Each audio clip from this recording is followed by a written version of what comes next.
इस लड़ाई की शुरुआत हुई थी 5 जून 1967 को इजरायली समय के अनुसार सुबह 7:10 पर। फ्रांस में 50 के दशक में बने रॉकेटों से लैस 16 मैजिस्टर फाउगा प्रशिक्षण विमानों ने हेड्सोर हवाई ठिकाने से टेक ऑफ किया।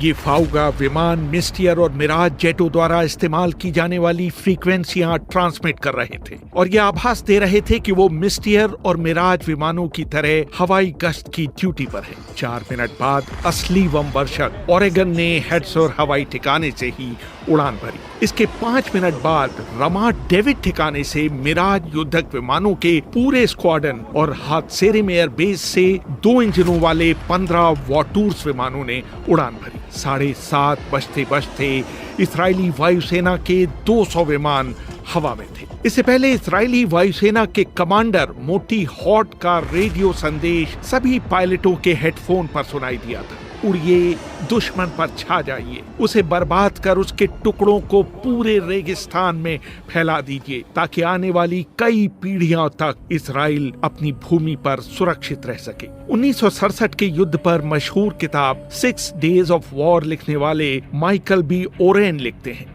ये सारे विमान धरती से सिर्फ 15 मीटर ऊपर उड़ रहे थे ताकि मिस्र के 82 रडार केंद्र इन विमानों के रास्ते का पता न लगा सकें। इनमें से अधिकतर विमान पहले पश्चिम की तरफ भूमध्य सागर की तरफ गए, वहां से उन्होंने यू टर्न लिया और मिस्र की तरफ मुड़ गए।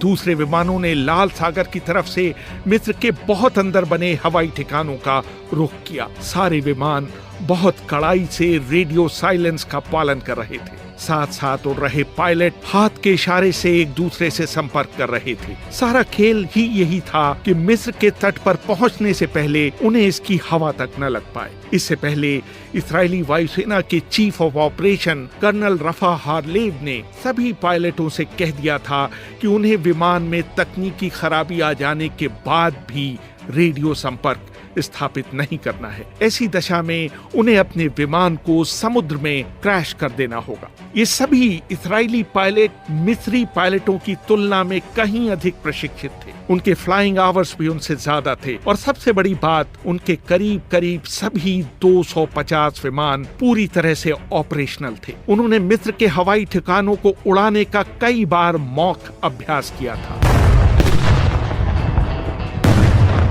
इस अभ्यास को इतना खुफिया रखा गया था कि इजराइल के कुछ मंत्रियों को छोड़कर अधिकतर मंत्रियों तक को इसकी भनक नहीं थी। जर्मनी में पैदा हुए इजरायली जासूस वॉल्फगैंग लॉट्स ने अपने आप को पूर्व एसएस अफसर बताते हुए मिस्र की सेना के बड़े अधिकारियों से दोस्ती कर ली थी। वर्ष 1964 में अपने पकड़े जाने से पहले उसने मिस्र की कई खुफिया खबरें इजराइल तक पहुंचा दी थी। इजराइल को और भी खुफिया सूचनाएं अपने दूसरे जासूसों से मिली थीं। उनमें से एक था अली अल अल्फी नाम का शख्स जो राष्ट्रपति नासिर की मालिश किया करता था।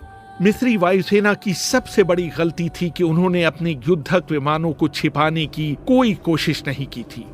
एहूद या ने अपनी किताब no margins for the error making of the Israel air force में लिखते हैं, मिस्र ने अपने सारे विमानों को उनके मेक के हिसाब से तैनात कर रखा था। मिग, इल्यूशन और टुपोलेव विमानों के अलग अलग ठिकाने थे। हालांकि उनकी वायुसेना ने उनके लिए कंक्रीट हैंगर्स बनाने के प्रस्ताव भेजे थे, लेकिन एक भी हैंगर बनकर तैयार नहीं हुआ था। मिस्र के सारे जहाज खुले आसमान के नीचे खड़े थे और उनके आसपास सैंडबैग तक की व्यवस्था नहीं की गई थी। इजराइल के एयरफोर्स कमांडर मोटी हॉट कहा करते थे, आसमान में युद्धक विमान से खतरनाक कोई चीज नहीं है, लेकिन जमीन पर वो अपनी रक्षा करने में जरा भी सक्षम नहीं है।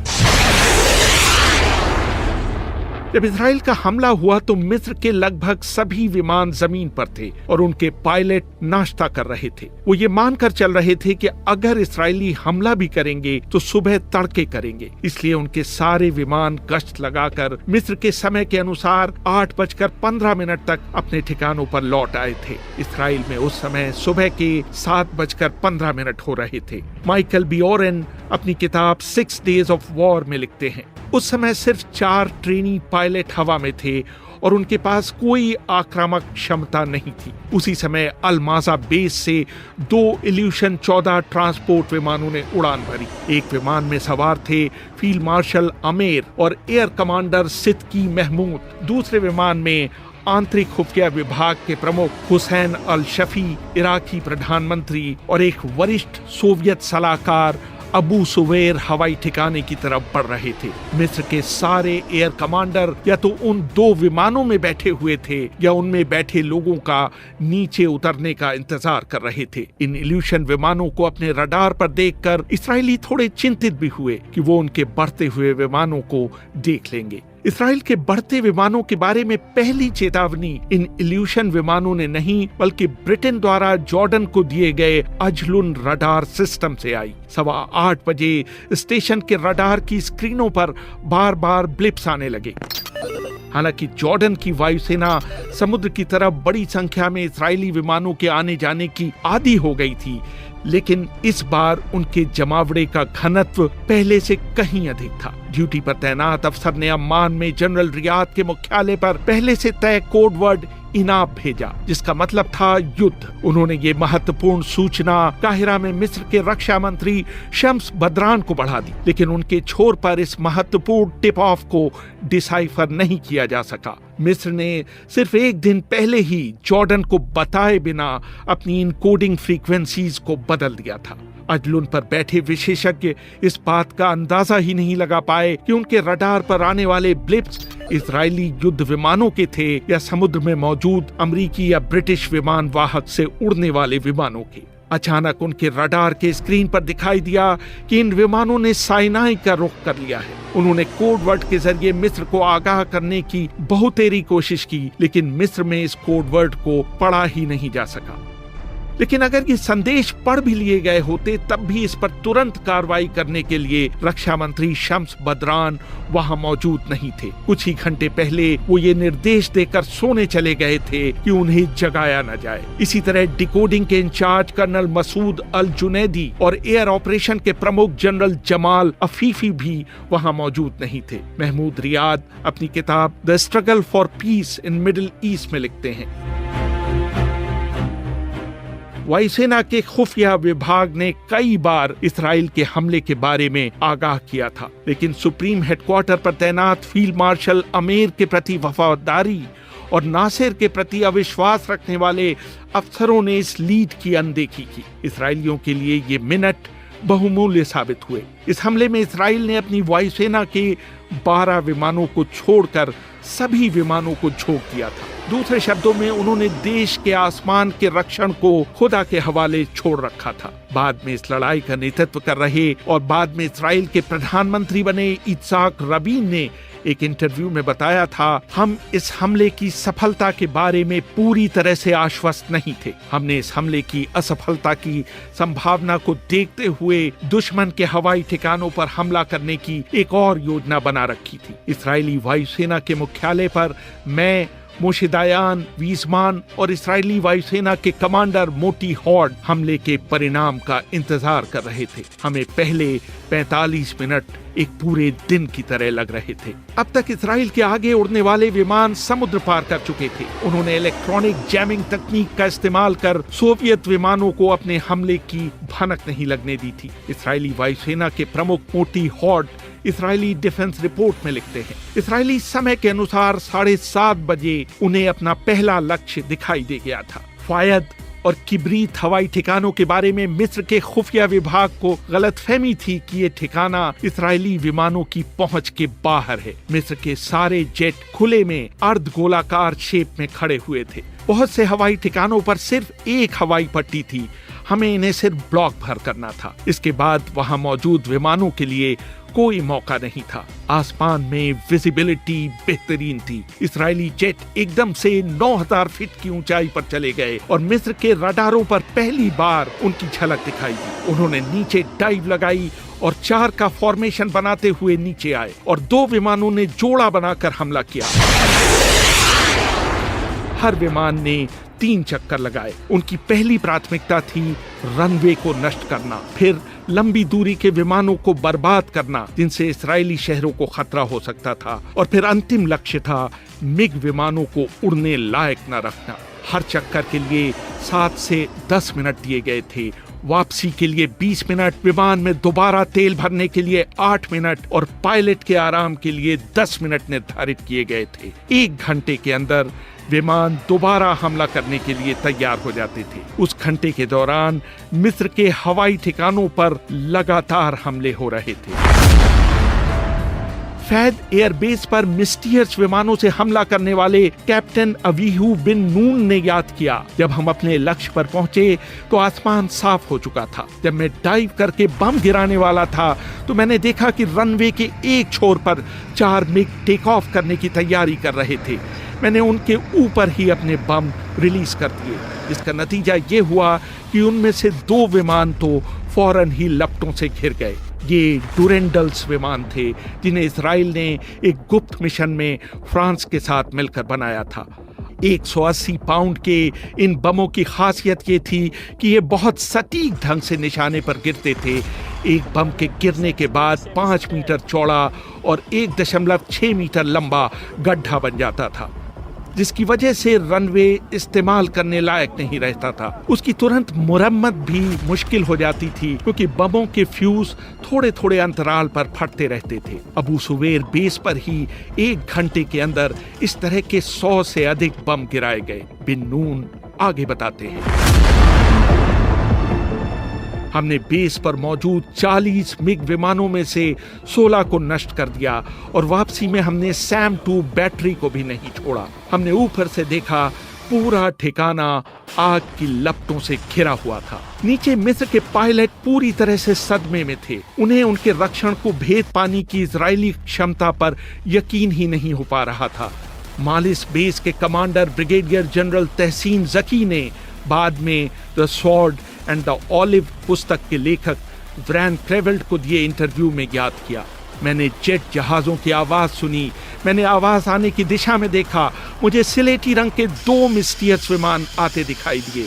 उन्होंने पहले रनवे की शुरुआत पर 2 बम गिराए, उनके पीछे 2 विमान और थे, उन्होंने रनवे के बीचों बीच बम गिराए और आखिरी 2 जहाजों ने जहां रनवे समाप्त होता था वहां बम गिराए। 2 मिनटों में पूरा रनवे इस्तेमाल करने लायक नहीं बचा था। बेनी सुफैफ और लक्सर हवाई ठिकानों पर खड़े टुपोलेव 16 विमानों में इतनी जोर से धमाका हुआ कि हमला करने वाला एक विमान भी उसकी चपेट में आ गया। साइनाई में जबल लिबनी, बिल अल थमादा और बिर गफगफा हवाई ठिकानों पर इसराइल के मिराज और मिस्टियर विमानों ने कतार में खड़े दर्जनों मिग विमानों को नष्ट कर दिया।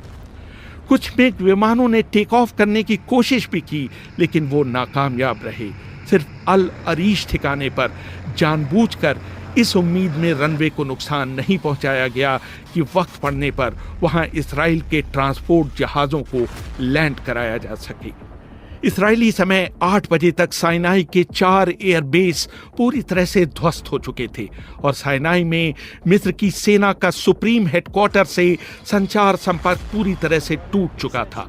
आधे घंटे के अंदर मिस्र की वायुसेना के आधे यानी 204 विमान जमीन पर ही नष्ट हो चुके थे। इस सफलता से इसराइली खुद अवाक थे। किसी ने कल्पना भी नहीं की थी कि एक अकेली स्क्वाड्रन पूरे एयरबेस को निष्क्रिय कर देगी। दिलचस्प बात यह थी कि इजरायली पायलटों को निर्देश थे कि वो 5 मिनट का ईंधन और अपने 1/3 हथियार हवा में होने वाली डॉग फाइट के लिए बचा कर रखें, लेकिन हवा में इजरायली विमानों को एक बार भी चुनौती नहीं दी गई। जमीन से भी उनके ऊपर कोई तगड़ा फायर नहीं आया। मिस्र के वायुसेना प्रमुख फील्ड मार्शल अमेर ने मिस्र की सभी 100 एंटी एयरक्राफ्ट बैटरीज को इस डर से फायर न करने के आदेश दिए कि कहीं वो मिस्र के विमानों को ही इसराइल का विमान न समझ बैठे। सिर्फ काहिरा में विमान भेदी तोपों ने इसराइली विमानों को थोड़ा विचलित करने की कोशिश की, लेकिन वहां भी उनके निशाने सटीक नहीं थे। बाद में इन विमान भेदी तोपों के कमांडर मेजर सईद अहमद रबी ने बताया, आखिर में मैंने खुद बिना आदेश के फायरिंग शुरू करने का फैसला लिया मुझे डर था कि इसके लिए मुझे कहीं कोर्ट मार्शल न किया जाए, लेकिन इसके लिए मुझे वीरता पदक दिया गया।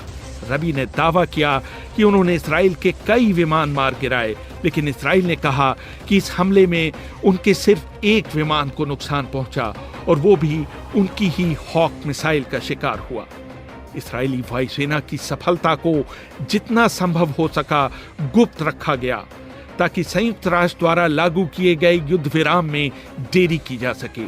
इस बीच 8:15 पर रक्षा मंत्री मोशे दायान ने थल सेना के हमले के लिए रेड शीट पासवर्ड जारी किया और इसराइली टैंक भी तेजी से साइनाई में घुस गए। हमले की दूसरी लहर में इसराइली युद्धक विमानों ने लगातार हमले करते हुए मिस्र के 14 हवाई ठिकानों और सभी रडार केंद्रों को बर्बाद कर दिया। इस दौरान उनका सरप्राइज एलिमेंट समाप्त हो चुका था और उन्होंने रेडियो साइलेंस को भी तिलांजलि दे दी थी। मिस्र की तरफ से उनका विरोध मामूली था। थोड़ा बहुत विरोध विमान भेदी तोपों की फायरिंग से आ रहा था। दूसरे राउंड में करीब 100 मिनटों में ही इजरायली विमानों ने 164 चक्कर लगाए और 107 और विमान नष्ट किए। उनको कुल 9 विमानों का नुकसान हुआ। उस सुबह मिस्र के कुल 420 लड़ाकू विमानों में से 286 विमान नष्ट कर दिए गए। इनमें 30 टुपोलेव 16, 17 इल्यूशन 28, 12 सुखोई 7 और 90 मिग 21 विमान शामिल थे। मिस्र की वायुसेना के 1/3 पायलट इन हमलों में मारे गए थे। 10:35 पर इजरायली वायुसेना के प्रमुख मोटी हॉड ने जनरल रबीन की तरफ मुड़कर वो मशहूर जुमला बोला था, मिस्र की वायुसेना का अस्तित्व समाप्त हो चुका है।